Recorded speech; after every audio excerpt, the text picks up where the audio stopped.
parte, né? A música que vocês estavam ouvindo antes da abertura belíssima que o Roberto tem preparado e feito aqui para a gente, é música composta pela monja Hildegard von Bingen. Né? É uma música que há muito tempo está aí, ficou um pouco escondida talvez, e foi através da música que eu tive conhecimento da existência dessa monja. Né? Lá no início dos anos 90, final dos anos 80, não me lembro bem quando, foi lançado um disco aqui no Brasil com músicas dela, num ritmo, ficava ali entre alguma coisa um pouquinho dançante, um pouquinho new age, mas muito bonito. Eu tenho esse CD até hoje, né? Acho que ele está disponível nas plataformas também, mas eu prefiro essa forma que estava tocando aqui. A música, provavelmente, se não igual, foi composta, muito próximo do que foi composta, né? Nessa linha do canto gregoriano, mas sempre uma música muito contemplativa, muito boa para meditar, muito boa para relaxar. E tem gravações em estilos diferentes, né, como essa que a gente ouvia, só o canto, tem gravações com instrumentos medievais, né, já um pouquinho mais ritmados, mas sempre muito bonita a música dela. Mas por que falar de uma monja medieval na sociedade teosófica do século XX? Primeiro, é interessante a gente lembrar que a sociedade teosófica, século XXI, obrigado, Mariano. Século XXI. Acho que eu não quero envelhecer. Mas a gente sabe que a sociedade teosófica, ou a maioria de nós sabemos, né, que a sociedade teosófica ela tem como uma das suas missões, nós podemos ver assim, resgatar uma sabedoria tradicional. Uma sabedoria que ela não diz que pertence a nenhuma instituição em especial, nem a ela própria.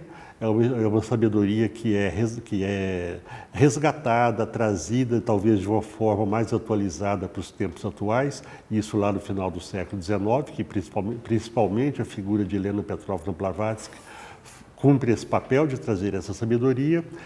Mas se é um resgate, essa sabedoria existe desde muito, né? Não vai se resgatar uma coisa de agora, né? Não nesses tempos que nós estamos falando aqui.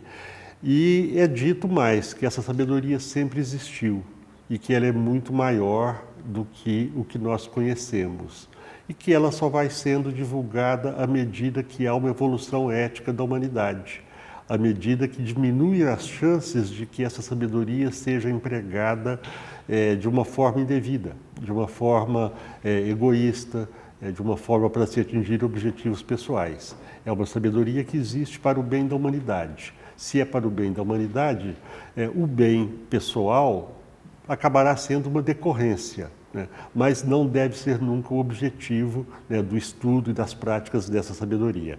Então, instituições, através dos séculos, né, elas vêm mantendo essa sabedoria, divulgando. Eu acho muito bonita uma imagem, uma alegoria, né, de pessoas, né, segurando uma tocha, a tocha da sabedoria, que não pode ser apagada. E tem um livro até que eu vou emprestar para o nosso irmão Henrique, que fala disso, né, de grupos, né, mais ou menos conhecidos que vão cuidando dessa sabedoria ao longo dos tempos e mantendo ela o máximo possível nas suas formas originais, né, com seus ensinamentos tradicionais. Mas é muito claro, basta estudar as religiões, as grandes religiões, né, os troncos das religiões, vamos dizer assim, o judaísmo, o cristianismo, o hinduísmo, o budismo, essas grandes religiões, elas têm essa essência. As instituições religiosas que vão modificando, vão dando aquilo um caráter de interesses, né, que não são exatamente o que se busca com o cuidado que se tem com essa sabedoria. E também personagens, né? Personagens como a monja Hildegard von Bingen, que a gente dá uma olhada na vida dela, e é muito pouco que eu vou trazer, porque achei pouco material mesmo, mas a gente dá uma olhada na vida dela, nos escritos dela. Ela, apesar de ser da tradição católica, né, uma monja, viveu a vida inteira em monastérios, ela fala de coisas que talvez pudessem ser escritas hoje por um autor teosofista, né? É uma coisa impressionante. Ou isso é realmente uma clarividência dela, um dom especial dela, conforme a gente vai ver no decorrer da conversa, ou ela, isso na minha visão, ou ela teve acesso a essa sabedoria. De alguma forma, mesmo lá dentro dos monastérios, ela viajou bastante também. Mas, de alguma forma, ela teve acesso a isso. A gente vai ver aqui, espero conseguir que o tempo dê para chegar até lá, a gente vai ver símbolos que ela utiliza, nós estudamos esses símbolos até hoje, né? E ela nasceu, daqui a pouco a gente vai ver quando ela nasceu. Tem pouco material biográfico sobre ela disponível, e, inclusive na internet tem pouca coisa. Depois da música dela que eu ouvi, do disco que eu comprei, eu ganhei de presente, por acaso, de uma paciente, eu ganhei esse livro, Meditações com Hildegarda de Bingen. Seria uma maneira portuguesada, né? Ao invés de Hildegard von Bingen, Hildegarda von Bingen, de Bingen. Bingen é a cidade, né? Onde ela nasceu. E aqui tem alguns comentários sobre a vida dela, algumas informações biográficas e bastante poesia dela. A poesia dela é uma coisa incrível. Então, de certa forma, eu até não priorizaria muito a vida dela, como vocês vão ver, não vou priorizar muito, para a gente mostrar a poesia dela. Então, vamos lá. Feita essa introdução, vamos lá. Hildegard von Bingen, ela nasce Bremschein-Wörderhorn. Bom, vocês estão vendo que eu não sou muito bom de alemão, né? Então, peço desculpas, né? Não é em Bingen que ela nasceu, agora já me esqueci desse detalhe. Ela nasce nessa cidade aí no verão de 1098. Praticamente, está bem perto dos 1000 anos, né? E ela morre no mosteiro de Ruppertsberg em 17 de setembro de 1179. Ela nasceu de uma família de pequena nobreza lá da cidade e essa família estava a serviço do conde de Sponheim. Então isso faz com que ela tenha tido um berço mais ou menos dourado, né? Embora ela tenha convivido muito pouco com a família. Ela era a 10ª filha dessa família e irmã de Hugo, mestre do coro da Catedral de Mainz e mentor do bispo de Liege. Quer dizer, um religioso, né, também, esse irmão dela. E um outro irmão era cônego nessa abadia beneditina de Tolley. Então ela nasce num berço católico, né, num berço eminentemente católico. Aos 3 anos de idade, ela teve a sua primeira experiência. E o relato é de que ela viu uma luz muito forte e que essa visão se repetiu durante alguns dias, mas ela tinha medo de comentar, por conta da reação das pessoas, né? Hoje nem tanto, mas na nossa civilização, essas visões foram já tidas como loucura, foram tidas como mistificação, e poderia acontecer de tudo realmente. Mas o fato é que para uma criança de 3 anos já fica mais difícil a mistificação, pelo menos. E a loucura, eu creio que a vida dela vai comprovar que ela não era uma louca. Com 8 anos, ela já foi retirada de casa e confiada aos cuidados de Juta, que era filha do tal do conde, e ela passa, que era mestra nesse eremitério anexo ao mosteiro de Disimondenberg. Né? Nessa época, não podia ter monastério, mosteiros, conventos, que não fossem femininos, que não fossem supervisionados por homens, né, por um mosteiro masculino. Os mosteiros femininos eram anexos, né, até essa época. Então, por isso que nós estamos lendo aí.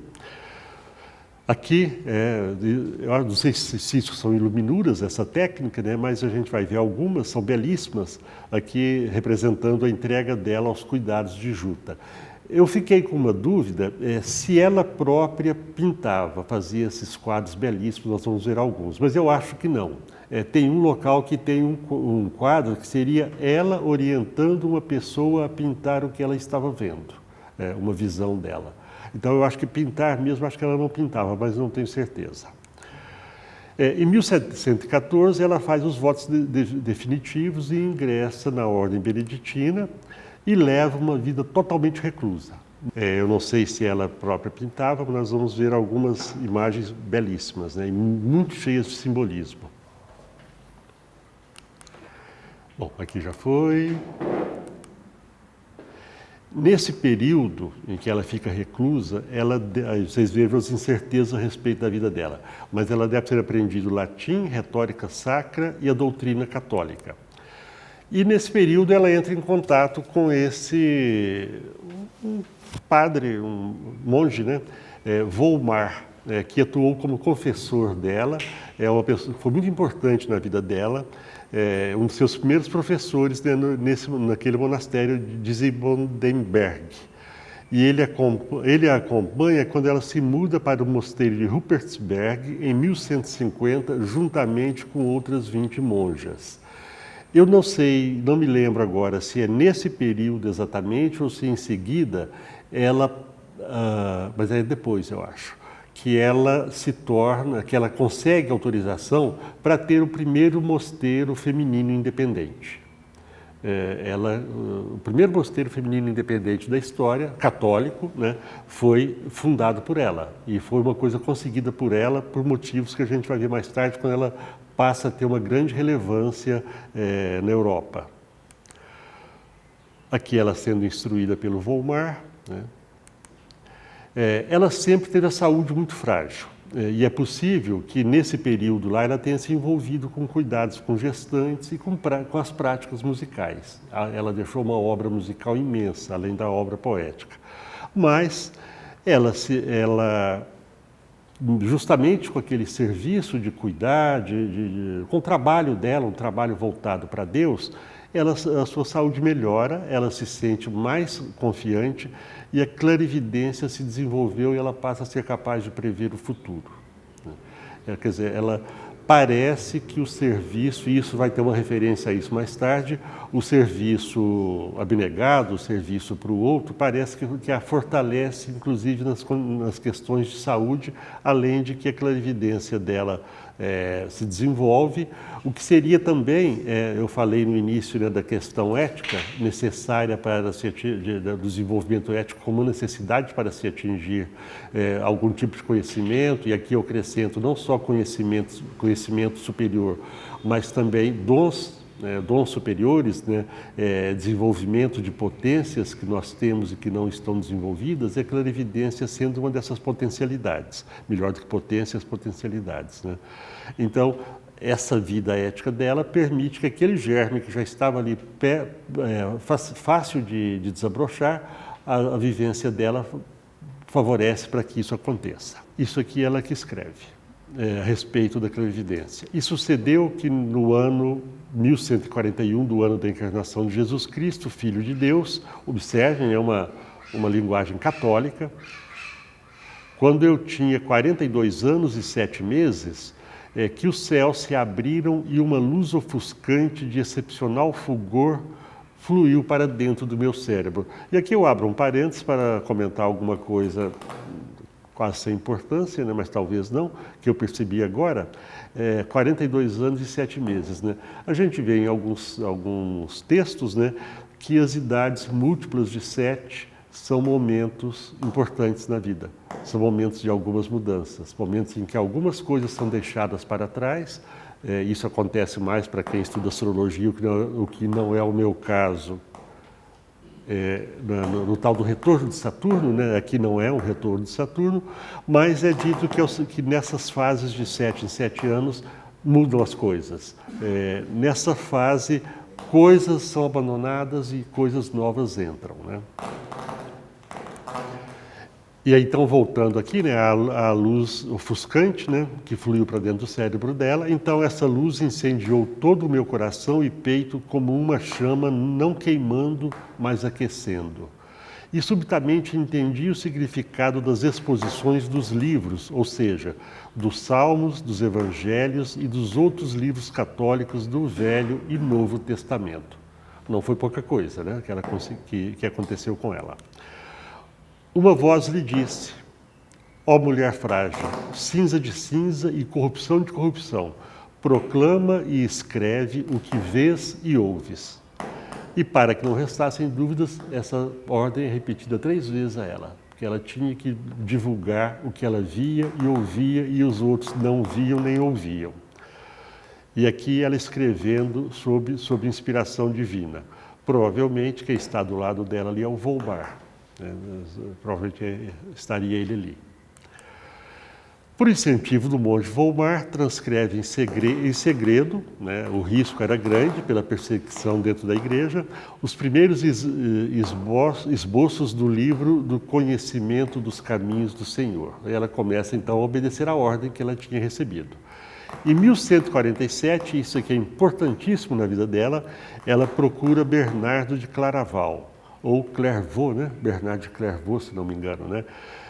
E pede uma confirmação para seu dom. Bernardo de Claraval era também um monge muito respeitado. Ele era, acho que ele fundou o mosteiro de Cister, se não me engano, isso, né?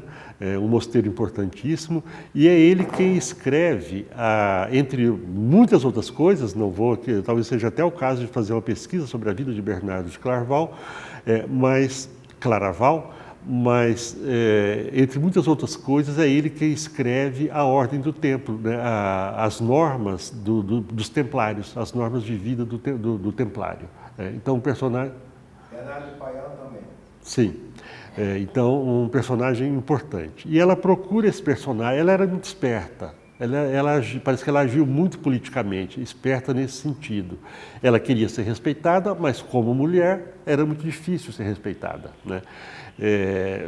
Era uma sociedade extremamente machista, patriarcal, né? Então ela procura um personagem importante que tinha acesso ao Papa para que esse personagem confirmasse o seu dom. Bernardo de Claraval vê seus escritos e convence o Papa Eugênio a ver um desses escritos, né? E o Papa manda uma comissão para investigar o que estava acontecendo, né? Envia até ela, né? Uma comissão de clérigos.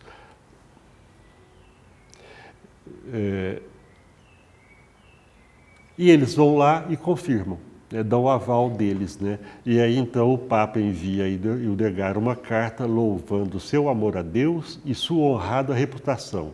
Sanciona suas visões, ou seja, aquilo que ela via passa a ser oficialmente tido como de origem superior e não como invenção dela, nem loucura, nem qualquer outra coisa. E essa sanção é muito importante para ela. Sanciona suas visões, que são divulgadas como válidas, e imediatamente ela se torna célebre em toda a Europa. Passa a ter um respeito que ela não tinha até então, porque uma pessoa poderosa, né, respeitada, o Papa, né, Bernardo de Claraval também, né, eles estavam por trás desse aval a tudo que ela via e ouvia. Em 1148, ela recebe uma ordem em visão para revitalizar o mosteiro de Rupertsberg, arruinado e em região erma, e parte para lá com suas monjas. Continua a escrever e a fazer seu trabalho religioso e assistencial. Eu acho que é esse mosteiro que vai passar a ser o primeiro mosteiro feminino independente.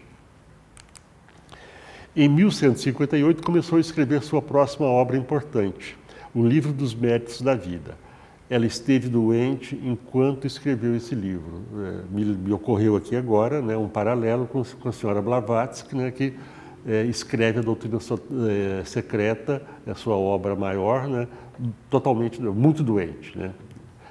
Tem até o episódio de que ela, numa noite que parecia que ela ia morrer, ela recebe uma visita misteriosa e no dia seguinte ela levanta saudável para terminar a obra dela, né, a senhora Blavatsky.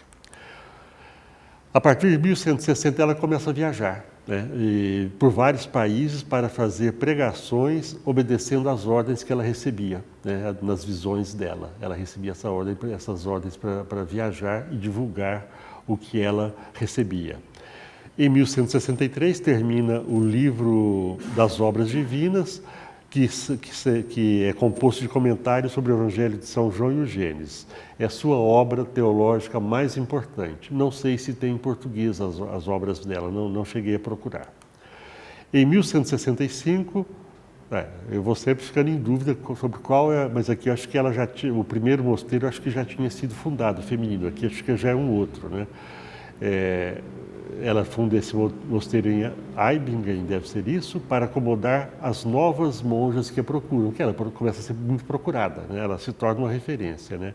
Nesse período, ela teria feito as primeiras curas milagrosas e exorcismos, né? Em 1170, ela tem uma visão em que recebe ordem para viajar. Isso aqui é muito interessante. Reluta e é atacada por uma hoste de espíritos malignos que a humilham e fazem que sinta dores intensas. Quando ela aceita a incumbência, ela tem a visão de um homem de aparência muito formosa e de muita bondade. E ela diz: ao vê-lo, senti todo o meu ser infuso de um perfume balsâmico. Isso é pura poesia, isso é belíssimo.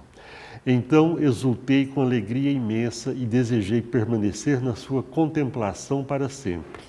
E ele ordenou que os que me afligissem partissem e me deixassem em paz, dizendo: vão, não quero que a atormentem mais.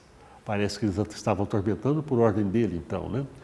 E eles partindo gritaram: sempre que viemos aqui saímos confundidos. Imediatamente as palavras do homem, a doença que me afligia, como água empurrada pelo vento, se foi, e eu recuperei as forças. E agora há pouco, relendo isso aqui, essa palestra foi apresentada, acho que há mais de 10 anos, e eu estou representando, né? Então, relendo o material, me ocorreu aqui um outro paralelo. Por que ela não viu Jesus se ela era católica? Quem foi esse personagem que ela viu, de aparência tão bonita e de tanta bondade aparente? Lembrar que outra coisa das tradições antigas, e que está presente na essência de todas as grandes tradições, é a existência de seres superiores, de homens perfeitos, de mestres que aceitam discípulos, inclusive, mesmo que eles não estejam no plano físico, mas que aceitam discípulos, instruem, orientam e tal. E tem uma outra coisa que a gente vê nos ensinamentos teosóficos, aqui com respeito aos espíritos malignos, que no Tibete existe a tradição, duas tradições principais, né? Dos monges Gelugpas, que são os monges do bem, digamos assim, são os barretes vermelhos, né? Os Gelugpas, né? Acho que são os que usam o barrete vermelho, e os Dugpas, que usam o barrete amarelo, se não me engano. Os Gelugpas estão no caminho da mão direita, no caminho do bem, e os Dugpas no caminho da mão esquerda. E um dos mestres, né, nas cartas de sabedoria que eles trocaram com membros da Sociedade Teosófica nos primeiros anos da Sociedade Teosófica, um dos mestres diz, eu devia ter pego essa citação para trazer, não me ocorreu, ele diz que quando um discípulo é colocado em prova, que ele deixa aos nossos amigos, os Dugpas, aqueles do caminho da mão esquerda, a tarefa de provar aquele candidato. Então me pareceu bastante interessante, me pareceu que pode ser um paralelo, ela pode estar falando da mesma coisa, né? De que ela estava sendo atormentada por espíritos malignos, para usar as palavras dela, que seriam amigos ou subordinados daquela pessoa, né, que manda eles embora e eles vão, né, reclamando, mas vão, né, mas que ela estaria sendo provada dessa forma, né? Isso é algo que me ocorreu. Uma nova crise, o mosteiro é interditado e fica proibida a celebração da missa. Eu não lembro qual é a crise, não achei esse material para ver, né? E o Degar é eximida de culpa, mas fica desgastada e deseja se libertar do corpo físico. Ela deseja partir porque isso deve ter sido sofrido para ela. Prevê a iminência de sua morte e falece, conforme havia previsto, no dia 17 de setembro. Aqui é o relicário dela. Então agora vamos saindo dos dados biográficos, né, dos fatores biográficos dela, vamos entrar em outros aspectos. O tempo, como era o tempo em que ela viveu? Atritos entre poderes laico e sagrado. Né? Sagrado no sentido de ligados à igreja, principalmente, à igreja católica principalmente, né? Estavam ali brigando por poder, né? Comércio na igreja.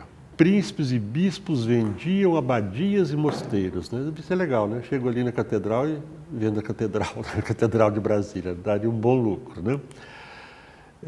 Restrições à atuação pública das mulheres, já falamos disso, né? O pensamento de Hildegard, algumas coisas do pensamento dela.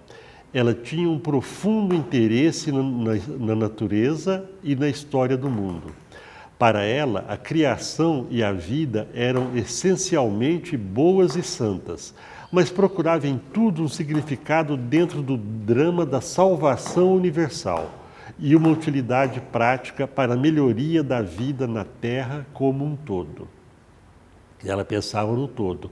E aqui não está nem insinuado, muito menos claro, né, que essa salvação, que está dito aqui, é a salvação vicária, né? Aquela salvação que basta acreditar, né, que a alma está salva. Que essa salvação poderia ser muito bem uma regeneração, né? Uma transformação interna em que se atinge a perfeição e a salvação em relação àquilo que nos aprisiona na matéria e no sofrimento. Ela reafirmava, acho que não está falado ali na frente, mas essa coisa da história da natureza, uma atividade que eles, acho que eu não falo disso lá pela frente, deixa eu citar agora, se vier depois eu pulo, uma atividade a que ela se dedica muito é o estudo de plantas medicinais. Ela passa a cultivar, a estudar as propriedades das plantas medicinais e é dito que essa literatura, que ela deixou escritos a respeito e que essa literatura é consultada ainda hoje. Ainda hoje seria fonte de consultas para quem lida com terapias, né, com cura, né?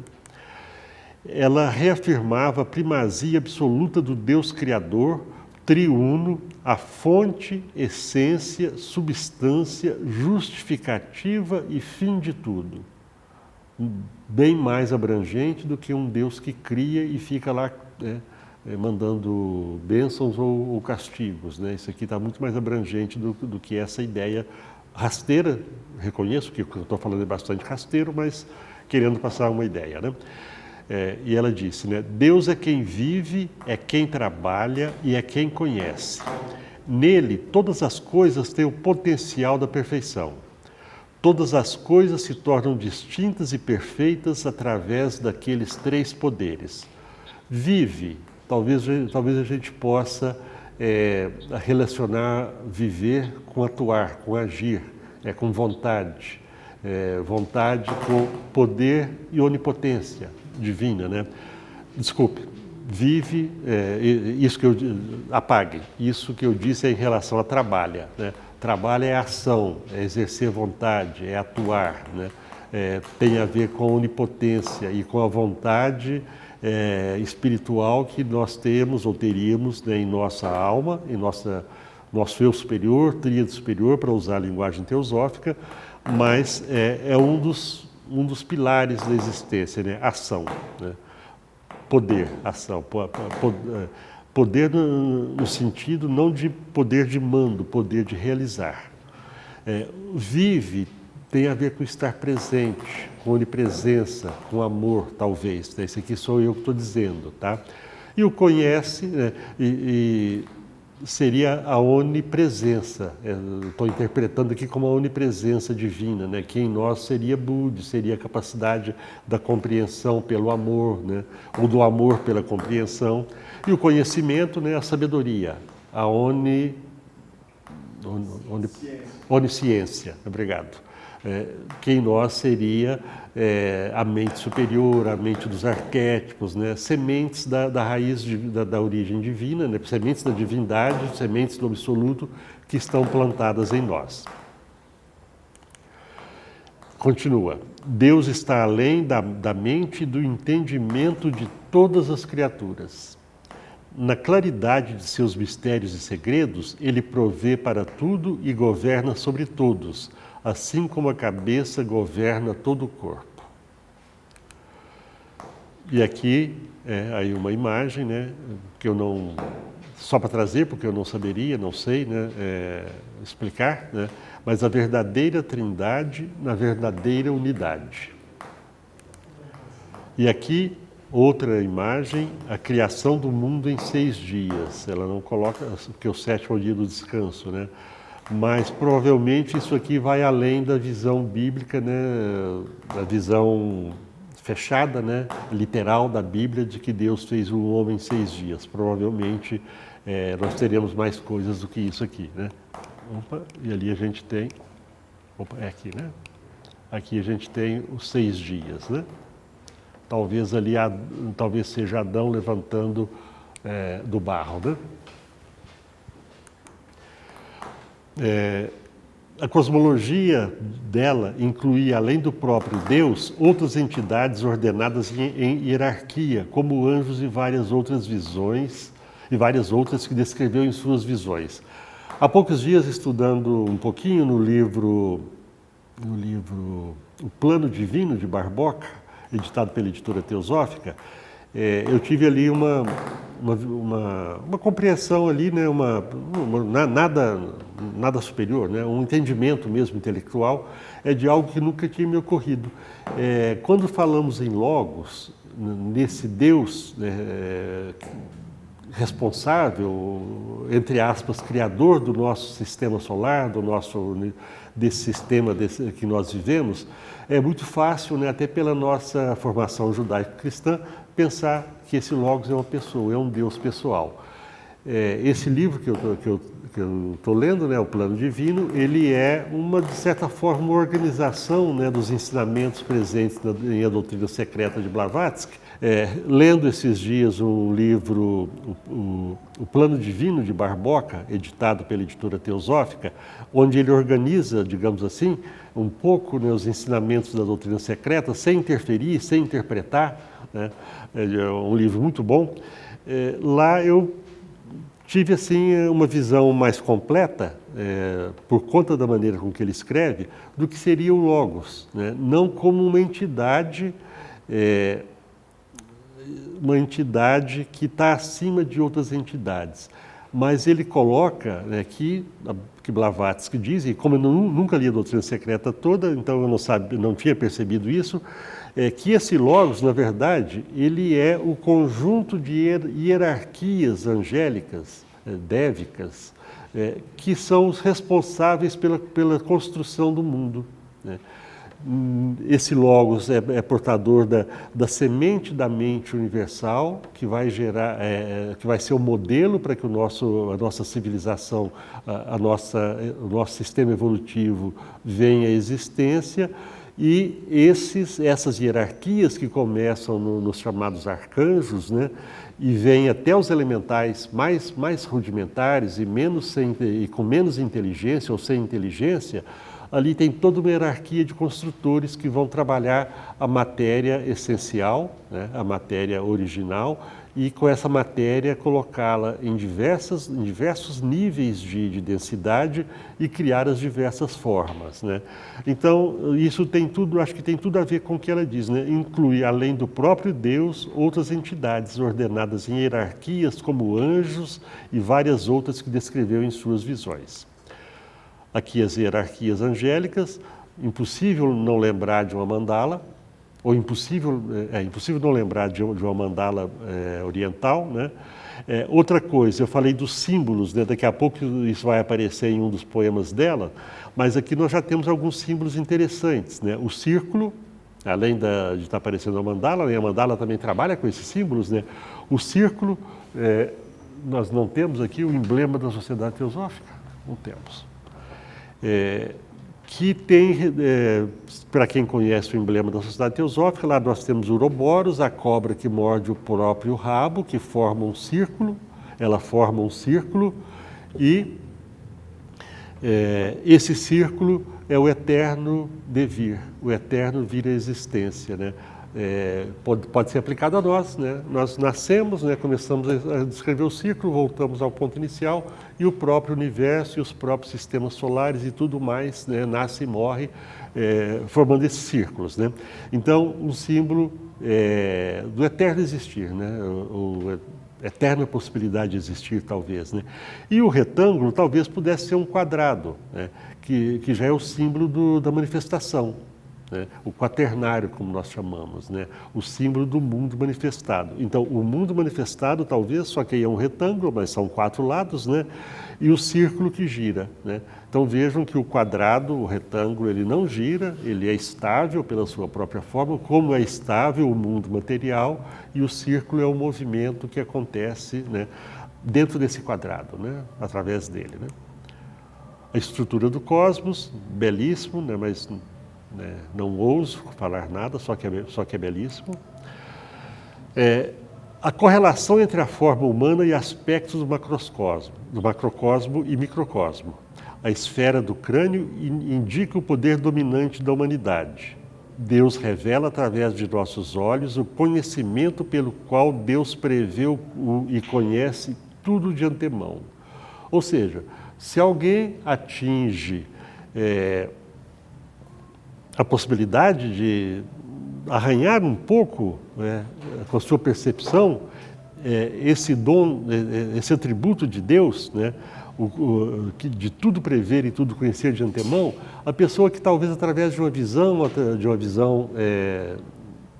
clarividente, de uma clareaudiência, a pessoa que recebe algum tipo de insight nesse sentido, ela pode sim, por isso, prever e conhecer as coisas de antemão. Foi o que aconteceu com ela, né? Deus se nos revela através de nossa habilidade de ouvir todos os sons da glória sobre os mistérios ocultos. E aqui, para a Loja Fênix, né, que aqui temos alguns membros da Loja Fênix que estamos estudando um livro que trata muito dos sentidos, né, tem tudo a ver, né? Então vejam que aquilo que eu disse no início, né, ela está sempre se reportando a coisas que são faladas em outras tradições. Aqui ela vai falar dos sentidos, né? Pelo nosso nariz, Deus mostra a sabedoria que reside como um oloroso senso de ordem em todas as obras de arte. Pode ser de uma forma simbólica, mas ela está falando dos sentidos. Por nossa boca, Deus indica a palavra divina, a palavra pela qual Deus criou todas as coisas. E o pensamento de Hildegard, a concepção de uma anatomia esotérica do homem, na qual ela o via composto por proporções específicas dos 4 elementos, terra, água, fogo e ar. Isso a aproxima da filosofia clássica, mais um ponto de encontro aí dela com conhecimentos anteriores. Intimidade entre o homem e a natureza. O comportamento humano para ela, era capaz de alterar o meio ambiente. Nós não sabemos disso atualmente, né? Ninguém ouviu falar disso atualmente. Ela já falava disso há quase 1000 anos. A agitação decorrente da inquietude humana confunde os elementos da natureza, levando a desastres naturais. Vide Maceió, vide Brumadinho, né? E tantos outros locais. Todos os elementos e todas as criaturas choram em voz alta diante da profanação da natureza e da devoção maligna da humanidade ao seu modo de vida de rebelião contra Deus, enquanto que a natureza irracional cumpre submissa às leis divinas. Então, se Maceió afundar, é a lei divina que foi profanada e está dando a resposta, não como castigo, como consequência. É apenas uma consequência dos atos do homem, não é um castigo. Para muitos vai servir como um castigo, talvez, né? Mas o ato da natureza em si não é um castigo, é resposta a uma lei, né? Ou à falta de observância de uma lei. Eis o motivo pelo qual a natureza protesta tão amargamente contra a humanidade. Sabemos. E Deus diz: eu os purgarei com minhas varas e os atormentarei até que voltem para mim. Os ventos terão fedor de putrefação e o ar vomitará tanta sujeira que as pessoas não ousarão sequer abrir suas bocas. Bom, Rogério. As 4 estações e o cultivo da terra, né?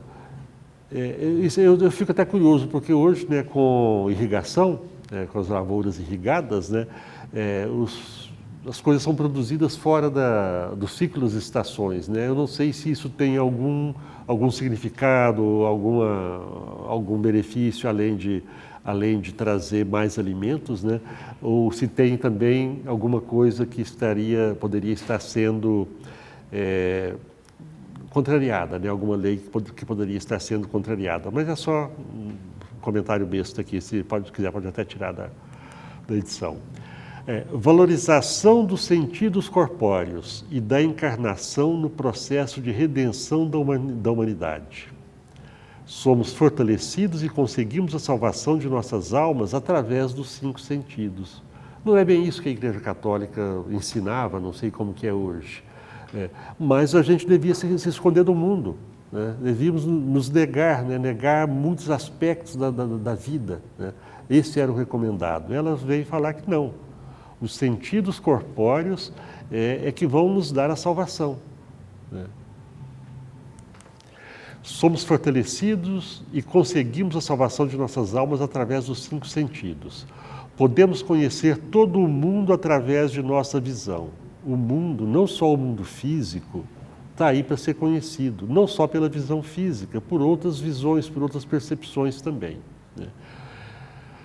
Entendê-lo através de nossos ouvidos, distinguir as coisas pelo olfato, dominá-lo com nosso toque, está aí, os sentidos todos contemplados, né? E desse modo chegamos a conhecer o verdadeiro Deus, autor de toda a criação.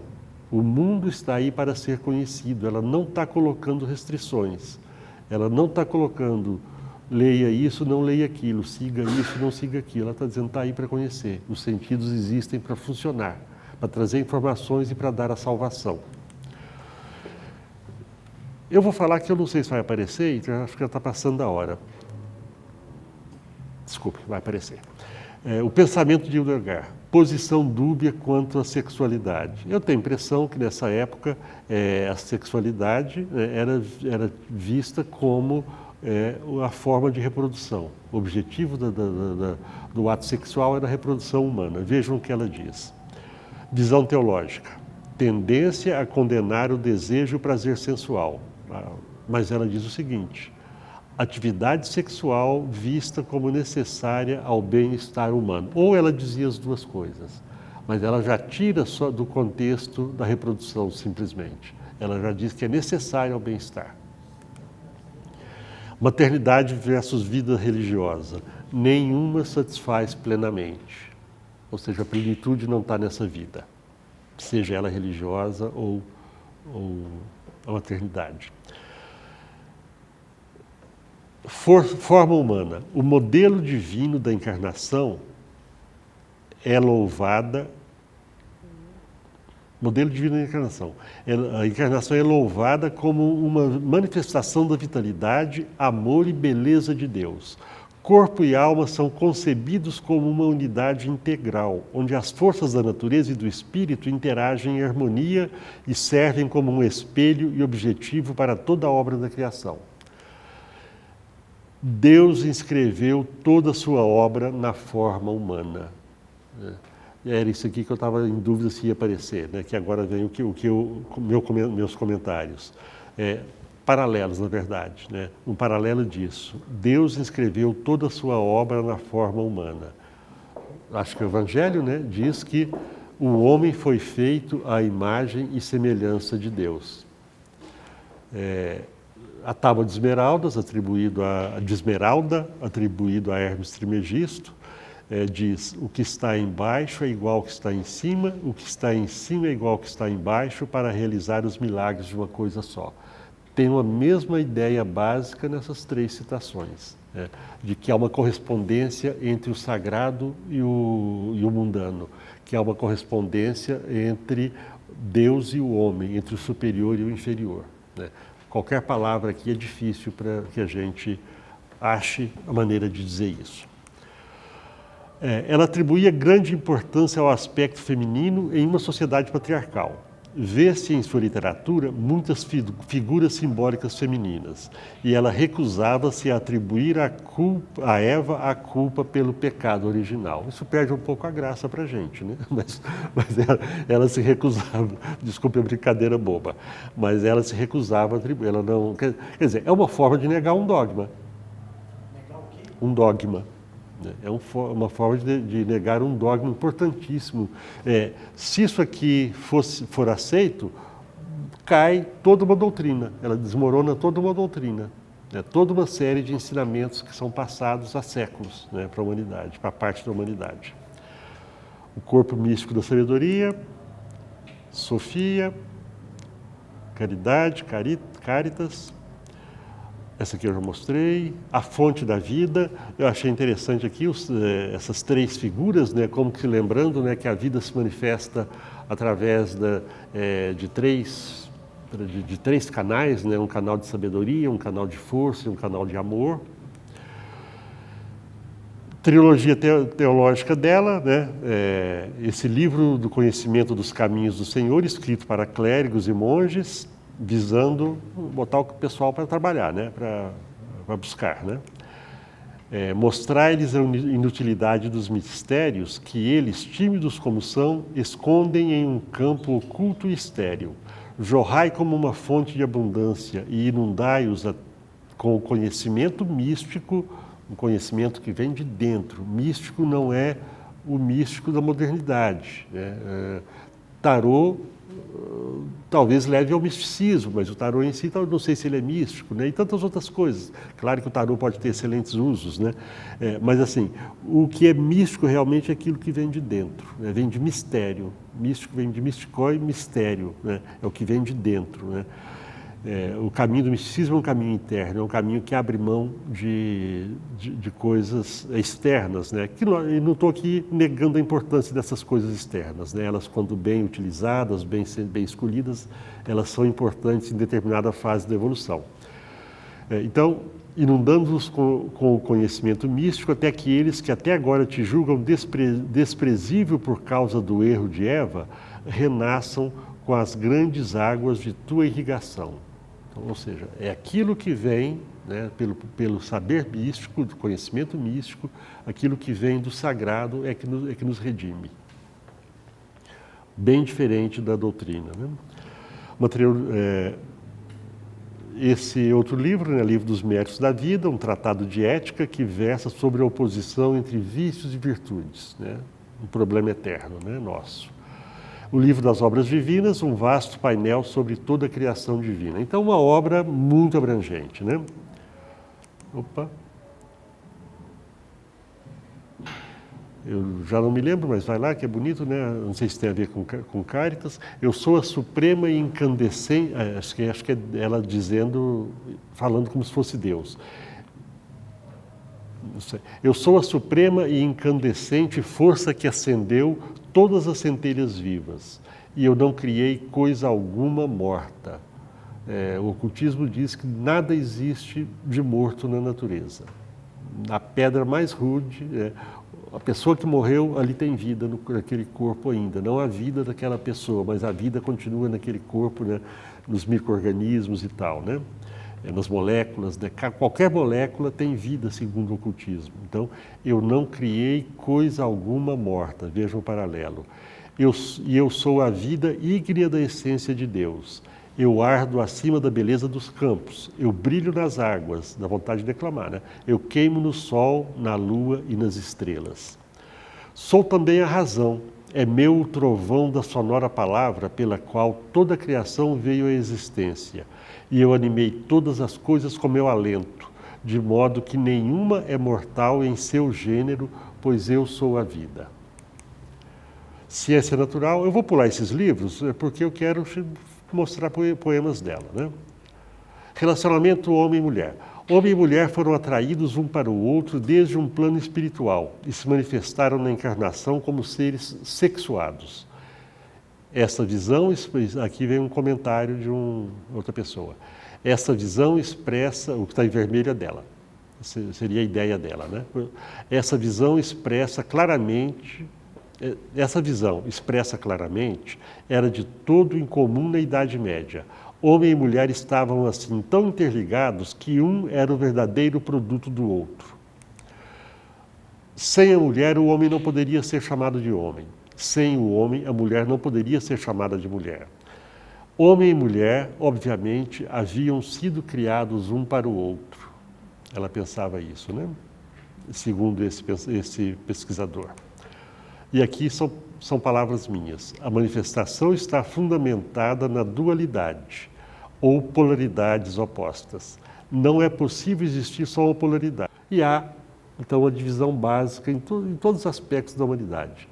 Masculino e feminino é só um desses aspectos. Frio e quente, dia e noite, e aí vai, né? Tudo vai ter sempre um oposto, que lhe é oponente e complementar também.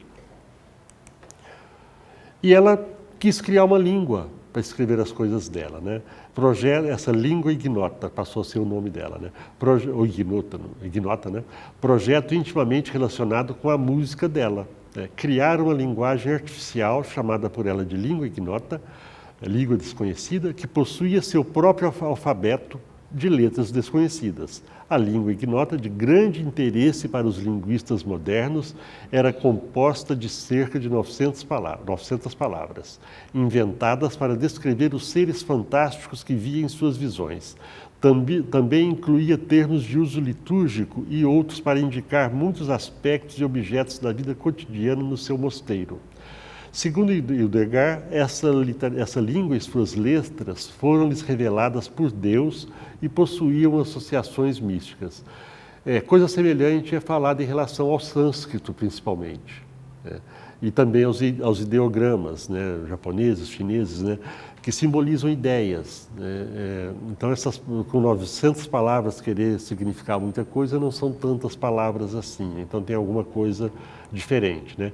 E aqui é o alfabeto desconhecido dela com seus correspondentes latinos. A música dela era uma música de júbilo, suaviza os corações endurecidos. Quem ouviu o que eu coloquei no começo, né, percebeu isso, né? É uma música de júbilo, né? Uma música que traz um conforto, traz uma elevação. Suaviza os corações endurecidos e lhes extrai as lágrimas de compunção, invocando o Espírito Santo. E as canções atravessam os corações de modo que eles possam compreender a palavra perfeitamente, pois a graça divina assim age, banindo toda a escuridão. Na música se pode ouvir o som da paixão que arde no peito de uma virgem. Podemos ouvir o botão se tornando flor. Podemos ouvir o fulgor da luz espiritual brilhando do céu. Podemos ouvir a profundidade do pensamento dos profetas. Podemos ouvir a sabedoria dos apóstolos se espalhando pelo mundo inteiro. É muito bonito. Podemos ouvir o sangue a pingar das chagas dos mártires. Podemos ouvir os mais íntimos movimentos do coração que caminha para a santidade. Podemos ouvir a alegria de uma menina diante da beleza da terra de Deus. Na música, a criação devolve para seu Criador seu júbilo e sua exaltação. Devolvemos para Deus o que de melhor dele nós captamos, né? E dá graças por sua própria existência. Também podemos ouvir na música a harmonia entre pessoas que antes eram inimigos e agora são amigos. A música expressa a unidade do mundo como ela era no princípio, a unidade que é restaurada através da penitência e da reconciliação. E aqui vamos mostrar alguns poemas. Isso aqui é a tradução da letra da música que eu coloquei no início, que se der tempo depois a gente coloca para os que chegaram mais tarde, né? Ó verdíssima rama, salve. Tu que surgiste do sopro do mistério sagrado, era o tempo chegado de em teus galhos florescer, seja assim, pois o sol em ti ardente, luminoso, deveras em ti a flor que para os áridos antes deu seu perfume. Então tudo apareceu em cura plena, e o céu derramou orvalho sobre a relva, toda a terra exultou, o ventre, as aves do céu nela fizeram seus ninhos. Assim do alimento do homem, riqueza feliz dos banquetes. Suave, nunca míngua a alegria. Eva uma vez tudo isso, mas agora louvado o Altíssimo. Que é a letra daquela música que eu coloquei, né?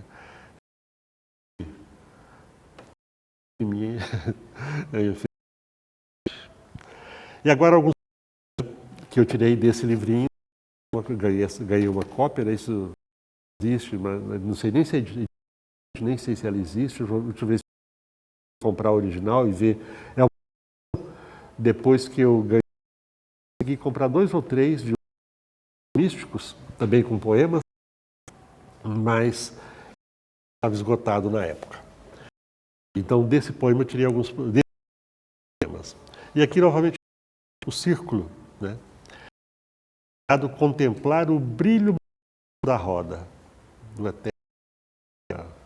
Em sua potência, a divindade, um círculo, um todo, não pode nem ser nem dividido no princípio, nem a ideia não tem princípio, nem volta ao começo, né? Deus, eu próprio sou a luz do dia, não produzida pelo sol, mas criando o mundo em brasa. Compreensão não compreendida. Eu sou a compreensão não compreendida. Palavras, né? Poderoso. Ali eu com vírgula, mas eu acho que... Deixa eu ver. Ah, sim, desculpa. Eu coloquei isso aqui. Vou reler. Deus diz, eu próprio sou a luz do dia, não produzida pelo sol, mas ao contrário, criando o sol e pondo-o em brasa. Eu sou a compreensão não compreendida, mas, ao contrário, concedendo toda a compreensão, iluminando-a. Eu tenho voz de trovão, um som vivo, o movimento de todas as criaturas. Poesia não cabe explicação, né? Então, desculpem a pressa. Eis aqui a imagem do poder divino. Este firmamento é um círculo que a tudo abrange. Olha como ela volta nessa ideia do círculo. Ninguém sabe dizer onde esta roda começa, nem onde termina. Vida de vida eterna. Não tenho princípio, não tenho fim. Deus. Estou sempre no auge da atividade, sempre agindo. Poemas curtos, né? Tudo que Deus criou já estava na presença de Deus antes que o mundo começasse, antes do princípio dos tempos. Tudo que Deus criou já estava na presença de Deus antes que o mundo começasse, antes do princípio dos tempos. Terminou. Palmas para Indra.